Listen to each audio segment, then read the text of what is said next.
Salut Christophe, comment tu vas? Bonjour, salut, ça va bien et toi? Ah bah écoute, super. Donc Est-ce voilà, qu'on on a m'entend vu avec bien? Émilie comment ça se passait. Moi, en tant que développeur, je trouvais ça plutôt bien, mais bon, il y a quand même un moment où il faut qu'il y ait des gens qui disent bah, tel code correspond à tel terme. Comment ça se passe? Comment vous avez intégré la sémantique du dossier informatisé sans faire reposer la responsabilité de l'encodage au médecin? Si vous avez réussi à le faire d'ailleurs. Je vais en parler un petit peu. Donc bonjour, donc moi c'est Christophe Goudel-Levignac, merci pour la présentation. Donc vous avez déjà vu Christian ce matin, donc vous savez que je travaille à Genève, donc c'est pas tout à fait la Suisse, c'est quasiment un petit peu la France. En tout cas pour les autres Suisses, c'est beaucoup la France, Ah Genève. ouais? Ah bon. Mais moi je vais vous présenter un petit peu ce qu'on a fait sur la liste des problèmes, ce que vous appelez les motifs de venue. Au sein de notre service, c'est un peu une présentation que j'appelle une liste pour les gouverner tous. Vous verrez un petit peu pourquoi par la suite. Donc, le service des sciences de l'information médicale dans lequel je travaille, c'est un service qui s'intéresse aux données patients, un peu sous toutes leurs formes, qui essaye de leur donner de la sémantique, de les réutiliser, de faire fructifier un petit peu ces données. On essaye de faire ça sur toutes les données de l'hôpital et on a des projets internes, externes. Et celui que je vais vous présenter est donc un projet interne à l'hôpital sur lequel on est depuis plusieurs années et qui s'attarde qui s'intéresse à la liste des problèmes. Donc, ce qu'on appelle la liste des problèmes chez nous, c'est en fait une liste qu'on fait à l'entrée du patient dans l'hôpital et qui va lister les problèmes actuels du patient, les choses dont on va se préoccuper durant une hospitalisation. C'est un petit peu, ça permet de définir des buts, de dire qu'est-ce qu'on a fait, pourquoi, de définir une prise en charge, de structurer un peu le dossier électronique du patient autour de cette liste problème, d'éviter les oublis, etc. Et si on se débrouille bien, de pouvoir réutiliser l'information. Donc, euh, donc, on va voir un petit peu comment on a fait ça. Donc, la situation de départ en 2017, elle était la suivante. On avait un dossier patient informatisé à Genève avec ce qu'on appelait la brique problème, qui était un module en fait dans le dossier patient pour lister les problèmes du patient. Donc c'était un module qui se présentait avec une barre de recherche dans laquelle le médecin pouvait taper. Cette barre de recherche faisait appel à plus de 20 listes historiques qui avaient été insérées dedans à différents moments. Il y avait un peu de la SIM10, il y avait un peu des listes manuelles, il y avait d'autres classifications modifiées un peu à la main pour les différents services. Il n'y avait pas de hiérarchie. On pouvait aussi mettre du texte libre si on voulait, créer un problème en texte libre complètement. Et l'utilisation variait un peu en fonction des services, les préférences, les listes utilisées, donc très difficile à réutiliser. Et puis dans l'ensemble, pas vraiment adapté à l'usage, quoi. Enfin, c'était pas quelque chose qui était très aimé par les médecins parce qu'ils trouvaient jamais vraiment les codes qu'ils voulaient, il n'y avait pas les expressions qu'ils voulaient. L'autre problème qu'on a, et ça je l'avais déjà expliqué pour ceux qui étaient là il y a un an, en expliquant que c'était pas très simple de coder Blanche-Neige et les sept nains avec la SIM10, c'est que quand on encode de l'information, quand on demande de coder quelque chose à qui que ce soit, en fait, on perd de l'information, on la simplifie. Donc ça, c'est inévitable parce qu'on demande on classe quelque chose qui est brut dans une série de boîtes qui est un nombre fini de boîtes. Donc forcément, on perd un peu d'informations et c'est quelque chose qu'on veut éviter. Donc en fait, ce qu'on a décidé de faire avec ce projet de la liste des problèmes, c'est d'essayer de proposer pour l'hôpital une seule liste unifiée avec toutes les expressions qui peuvent représenter un problème patient, tels que les médecins et les soignants vont désirer les entrer. Donc on ne s'attarde pas à choisir un mot qui correspond à une classification, on met toutes les expressions nécessaires pour que le médecin trouve ce qu'il a envie de noter. Et on l'a fait aussi longue que nécessaire, aussi grande que nécessaire.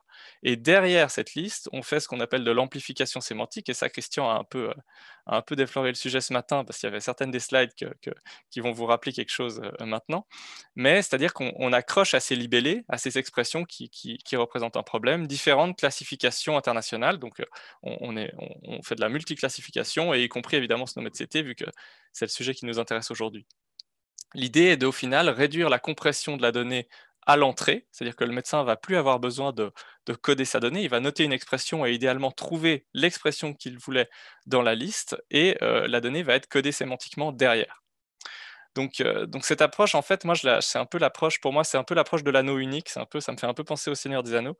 C'est un peu ce mantra qui est répété dans le livre pour moi, c'est un peu une seule liste pour les gouverner tous, pour trouver tous les problèmes et pour tous les réunir et les lier avec de la sémantique. Donc c'est un peu tiré par les cheveux, je m'en excuse, mais c'est un peu ce à quoi ça me fait penser dans notre approche de la liste, c'est vraiment d'avoir quelque chose d'unifié. Et ce qui est assez compliqué à trouver, c'est un peu une quête assez longue. Donc comment on fait pour créer une liste comme ça? Ben, on prend son bâton, puis on se met en route. Donc ce qu'on a fait, c'est qu'en fait, on a pris 40 000 documents, on a pris des lettres de sortie, des lettres d'admission, de médecine interne et de chirurgie pour couvrir un champ assez varié. Et on les a lues manuellement, toutes, et on a extrait de ces lettres toutes les expressions qui pouvaient représenter un problème patient. Donc on a extrait l'expression telle qu'elle était notée par le clinicien dans la lettre. On n'a pas traduit ça d'une autre manière. On a extrait les expressions avec le langage des médecins. On a mis tout ça dans une énorme liste qui fait environ 50 000 expressions, et on les a encodées, une par une, toutes, en différentes classifications, ICD-10 bien sûr.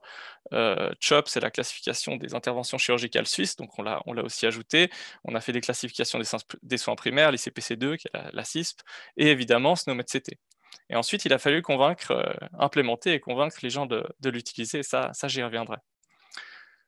Donc l'amplification, ce qu'on appelle l'amplification sémantique, c'est ça, c'est-à-dire qu'on prend un libellé, qui est par exemple œdème aigu du poumon, mais que ça pourrait être peur de la mort, je ne sais pas, peur du cancer, ou alors impossibilité de soins à domicile, enfin tous les problèmes qu'on a extraits de notre corpus, et on y ajoute différentes dimensions sémantiques. Et c'est ça que Christian a déjà un peu montré ce matin, c'est-à-dire qu'on a ajouté autant de dimensions nécessaires pour pouvoir réutiliser ce problème facilement. Donc ICD, ça permet d'extraire facilement les maladies, CHOP, les interventions chirurgicales, ICPC2, les soins primaires, et évidemment SNOMED-CT, qui est la plus riche, puisque ça nous permet d'extraire énormément de choses. Donc on a fait ça pour tous les libellés, on a ajouté d'autres dimensions sémantiques ad hoc, par exemple, est-ce que le libellé est spécifique à un genre, est-ce qu'il c'est une maladie ou quelque chose, c'est un problème qui est spécifique aux hommes ou aux femmes ou pas, ou alors est-ce que c'est un problème qui est une intervention d'un soignant et pas une maladie. Enfin, on a ajouté toutes sortes de dimensions qui nous permettent de faire fructifier derrière la liste tout en n'embêtant pas les médecins. Pour ce qui est de l'encodage en SNOMED, on a fait ça du mieux qu'on pouvait. On a choisi d'avoir la granularité la plus précise, donc de représenter tout le libellé. Et si nécessaire, utiliser de la post-coordination. Pour l'instant, on a gardé la post-coordination à sa plus simple expression, qui est donc de mettre un plus entre deux expressions. On verra si on peut compliquer ça par la suite, mais comme je le disais, il y a plusieurs dizaines de milliers de termes, on fait déjà un premier passage un peu pragmatique. Et ensuite, on a implémenté ça. Et pour ça, je remercie infiniment l'équipe technique DHUG qui a implémenté ça, notamment André Arruida, qui a été d'une aide précieuse. Donc, on a revu le module problème pour permettre au médecin déjà de bien lister tous les problèmes de son patient, de choisir dans la liste qu'on a créée, donc dans la liste commune. Il y a tout un système pour gérer la temporalité des problèmes, donc noter si c'est un problème aigu dont on se préoccupe maintenant ou quelque chose de chronique dont on se préoccupe mais un peu plus au deuxième plan dans la prise en charge, ou alors carrément un antécédent, et ça permet en un clic de dire qu'est-ce qui est actuellement actif pour ce patient-là. On a aussi tout un système d'évolution du problème, parce que en réalité, un patient qui arrive à l'hôpital, il n'arrive pas avec son diagnostic, il arrive avec des symptômes, il arrive avec un problème à lui qui va peut-être se transformer durant l'hospitalisation. Il peut arriver avec une toux, donc au début, ça va être juste une toux parce qu'on n'a pas posé de diagnostic dessus. Puis le lendemain, on réalise, on a fait une radio, on a fait une chimie, on réalise que c'est plutôt une pneumonie. Puis plusieurs jours après, on a les cultures, donc on réalise que c'est une pneumonie à pneumocoque. Donc tout ça va être stocké dans le même problème qui va avoir sa vie et va changer peu à peu de libellé au cours de la prise en charge, de manière à saisir toute cette richesse et aussi tout ce flou qui est permanent dans le dossier. On n'essaye pas de faire semblant que tout est clair tout le temps. Il y a des choses floues et on essaye de transcrire ce flou. On a une approche assez flexible dans la mesure où on fait des mises en production régulières, donc on rajoute des termes, on en enlève, on adapte, on filtre ceux qui sont le plus utilisés. On a rajouté toutes sortes de termes pour le Covid, pour répondre aux besoins donc, de la pandémie. Ça s'est fait évidemment un petit peu dans l'urgence comme tout le monde. On prend en compte le texte libre. Les médecins peuvent toujours ajouter des problèmes en texte libre, et là, dans ce cas-là, on a une extraction de tout ce qui a été ajouté en texte libre et on rajoute dans la liste ce qui est utilisé souvent, de manière à de plus en plus correspondre aux attentes des soignants. Actuellement, la liste, elle fait 20 000 expressions qui sont vraiment toutes utilisées. Elles sont traduites en français et en anglais. Nous, on n'utilise que le français, mais on a aussi cet aspect-là. On a un système de termes préférés pour essayer de guider le clinicien quand il tape un terme, quel qu'il soit, de le guider vers une manière de le dire peut-être plus claire, ou alors de lui dire, voilà, il y a peut-être aussi cette manière de le dire, pour le guider, mais sans pour autant le forcer à encoder le problème d'une certaine manière. On gère les abréviations, ce qui permet une recherche un peu plus rapide. On a donc encodé tout ça dans différentes classifications et on a, peu à peu, la liste est utilisée dans tout l'hôpital pour plein de choses. Donc, on a ajouté des axes spécifiques à des besoins. Cette liste, elle est utilisée pour planifier les opérations. Donc, on choisit dans la liste les opérations et ça déclenche toutes sortes une cascade d'événements dans l'hôpital pour préparer l'opération. Donc, il a fallu intégrer ça dans la liste. C'est utilisé pour de l'aide à la décision, notamment dans les antibiothérapies, aux urgences pédiatriques, pour les nutritionnistes, un peu dans tous les services. Donc, c'est quelque chose qui s'est vraiment répandu dans l'hôpital depuis 3 ans. Puis je finirai avec cette slide qui montre son utilisation. Donc, on a mis la liste en production en janvier 2017. Donc, on voit que les codes de la liste, les codes utilisés de la liste sont en vert, donc très peu forcément le premier mois. Et on voit que peu à peu, notre liste s'impose déjà de manière très importante sur les classifications historiques, qui sont en orange ici, qui ont quasiment disparu en fait de l'utilisation des médecins. Mais même le texte libre qui est en jaune, donc l'entrée en texte libre, a tendance à se compresser avec le temps parce que finalement notre liste va, on arrive à notre but qui est de répondre vraiment aux besoins du soignant et en fait de devenir un peu invisible pour le soignant parce que la technique ne doit pas être un frein au soignant et elle doit répondre à ses attentes à tel point qu'il ne se rend même plus compte qu'il y a quelque chose derrière. Voilà, merci de votre attention. Merci beaucoup, Christophe. Du coup, moi, j'avais commencé à travailler avec un ami australien qui avait un logiciel d'aide à l'édition en santé. Et on réfléchissait à avoir un traitement de texte qui permettrait, tu sais, comme nous les informaticiens, quand on écrit du code, ça fait du content assist. Et au fur et à mesure, on sélectionne, comme tu fais d'ailleurs un correctif de grammaire. Est-ce qu'on pourrait imaginer, avec le travail que vous avez fait, arriver à avoir quand même les médecins, nous on avait un gros problème, c'est qu'aux urgences, les gens n'avaient pas le temps de remplir les formulaires, donc ils mettaient tout dans l'anamnèse. Il y avait un champ texte, et là, ils se déversaient, quoi. Ils mettaient même les prescriptions. Donc là, c'est compliqué. Et donc, on s'est dit, peut-être qu'il faut aller dans leur sens et arriver à, au fur et à mesure qu'ils écrivent du code, détecter ou les aider à détecter des termes. Est-ce que tu penses que c'est quelque chose qui est possible, ça ? Je pense complètement que c'est possible. Je pense même que j'ai essayé de le faire. Ça fait partie des projets que j'ai un peu en back burner dans le service. C'est-à-dire au-delà de la liste des problèmes, on a beaucoup comme le disait Christian, de ressources, de dictionnaires, de traduction de code SNOMED. Et c'est autant de ressources qui permettraient de faire une sorte de... Moi, je pensais plutôt à comme un clavier automatique, quoi. Comme les suggestions clavier qu'on a sur notre téléphone, de finalement compléter un peu à l'entrée les termes du médecin et lui demander de confirmer que c'est bien le terme qu'il utilise, de manière à coller déjà du SNOMED directement à l'entrée. Et c'est quelque chose que j'adorerais faire. Pour l'instant, on a poussé la liste des problèmes assez loin parce que ça, c'était vraiment utile et ça permettait, ça répondait à un besoin de l'hôpital très clair, donc ça a été soutenu. Mais je serais complètement pour créer un module pour toutes les entrées de texte, pour essayer de pousser, de guider le soignant. Tu as vu qu'il y avait quand même, que ce soit chez Microsoft, chez Google, chez Amazon, des outils, d'ailleurs qui se basent même sur la voix, pour identifier des termes médicaux. Je ne crois pas qu'ils s'appuient sur SNOMED, eux, d'ailleurs. Ils sont juste dans le traitement Natural Language Processing. Qu'est-ce que tu penses de tout ça ? Est-ce que c'est des choses qu'on pourrait utiliser demain et liées à SNOMED ? Ah c'est sûr, ce serait super. Un des grands freins, mais ça je ne te l'apprendrai pas, mais un des freins à l'utilisation de tout ce qui peut être produit par Google, Amazon, Microsoft, etc., c'est que souvent c'est quand même ciblé sur l'anglais. Alors c'est vrai que c'est plus autant le cas qu'avant, on peut plus juste sortir cette excuse pour dire qu'on n'utilise pas ça, mais c'est vrai que c'est quand même un peu plus axé en anglophone. Mais évidemment que en tout cas, chez nous, on cherche jamais à réinventer la roue. Ça c'est Christian le dit souvent, on n'a pas de religion, on utilise ce qui marche, quoi. On n'a pas a priori un avis sur le moyen d'arriver à nos fins. Par contre, on veut y arriver. Du coup, c'est sûr que si des outils de ce genre se démocratisent et deviennent adéquats et efficaces pour tout ce qui est médical, ce serait une étape facilitatrice qui serait qu'on prendrait avec plaisir, quoi. Ouais. Une question d'un médecin des HCL, ça demande quoi en ressources humaines de faire tout ça? Alors, la création de la liste, donc au début c'était 44 000 expressions quand on l'a créée, ensuite on en a rajouté, on est monté jusqu'à 50 000, puis on est redescendu à 20 000 parce qu'on a fait un grand nettoyage de tout ce qui n'était pas utilisé, pour essayer de réduire un peu le bruit qui a été quand même un défi depuis cette implémentation, mais je dirais que sans compter la création de la liste, parce que ça c'est difficile à quantifier, actuellement la liste elle est maintenue par un petit pourcentage de mon travail et une personne à plein temps.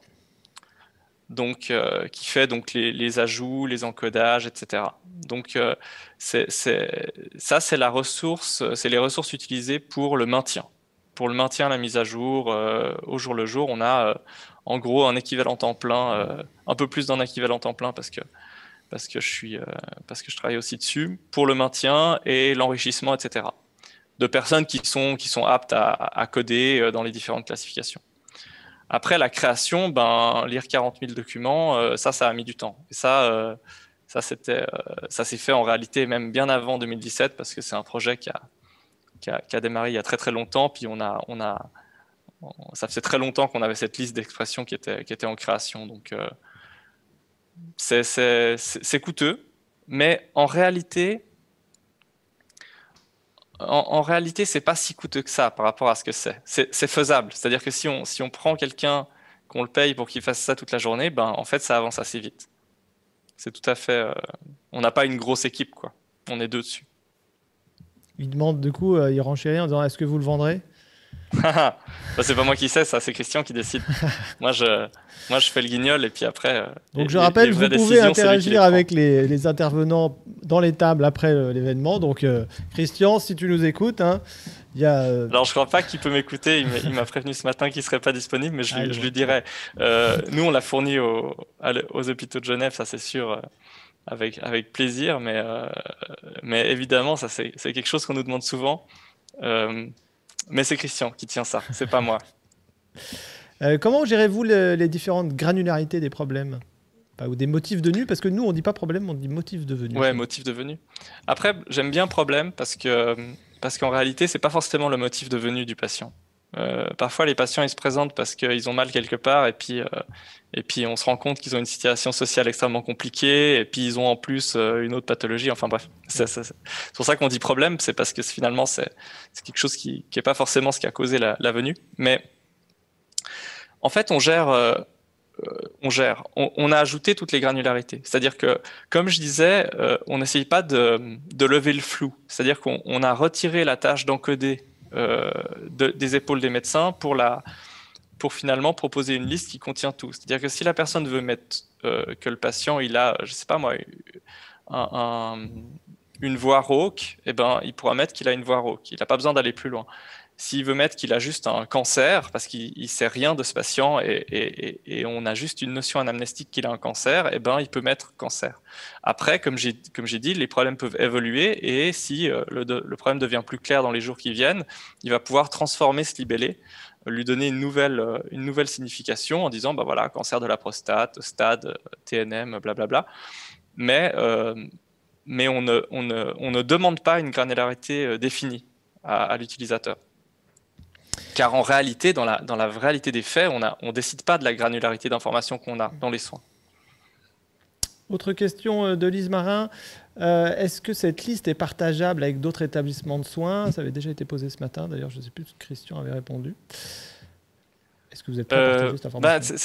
C'est partageable, bien sûr. Après, c'est quelque chose qui a demandé beaucoup de travail. Donc, c'est forcément un peu notre bébé. C'est un peu un trésor de pirate qu'on garde jalousement.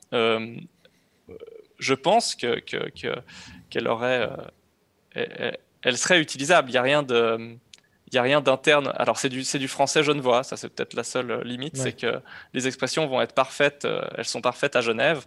Je ne sais pas si elles le seront à Paris ni à Marseille. Ouais. Et puis vous êtes lié au shop, mais bon, en même temps, oui, mais alors encore une fois, les dimensions sémantiques, on Ouais. en a ajouté, on Autant a qu'on ajouté veut, celles qui étaient nécessaires. S'il faut ouais, en ça. rajouter d'autres, c'est faisable.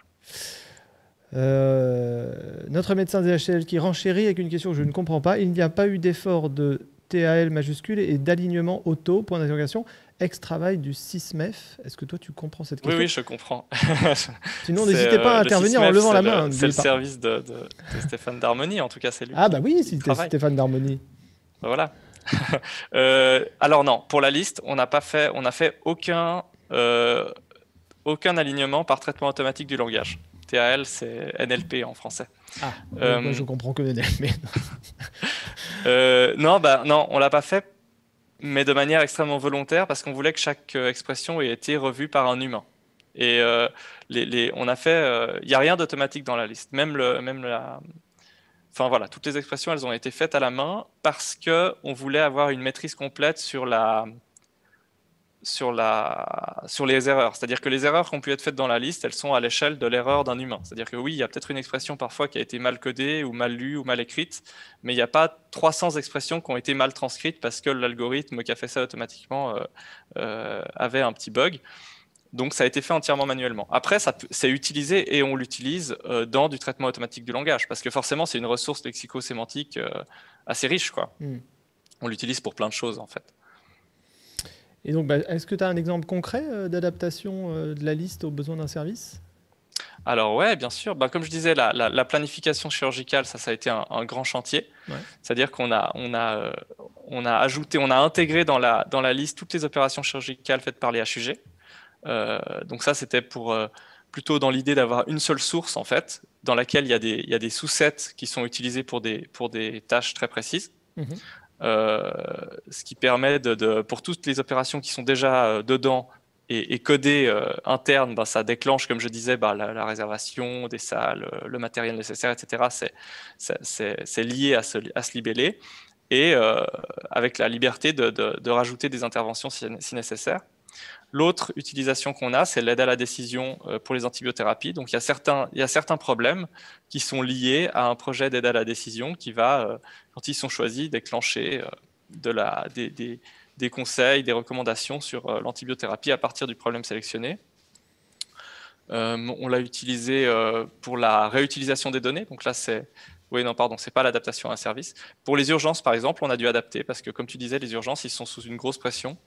Donc, dans ce cas-là, notre liste était bien, mais nécessitait plus de travail. C'est-à-dire qu'il y avait trop de termes dedans. En réalité, aux urgences, ils ont 500 termes qu'ils utilisent tout le temps, et ils voudraient que ce soit ceux-là qui apparaissent en premier. Donc, ce qu'on a fait, c'est qu'on a intégré tous les termes dont ils avaient besoin, on a flagué ceux qui étaient déjà présents, et la barre de recherche va présenter préférentiellement ceux de ce service-là en tout premier, de manière à ce qu'ils savent que les 3 premiers, c'est ceux des urgences, et ils vont les choisir préférentiellement. Et après, s'il y a besoin d'autre chose, ils peuvent toujours le choisir. Ok, super. Bon, écoute, merci beaucoup, Christophe. C'était vraiment très intéressant. Je pense qu'on en reparlera, parce que c'est des sujets, je pense, qui vont être intéressants au Hacking F Camp. Je reviendrai vers toi. Avec plaisir. En tout cas, merci beaucoup. À bientôt. Bonne journée.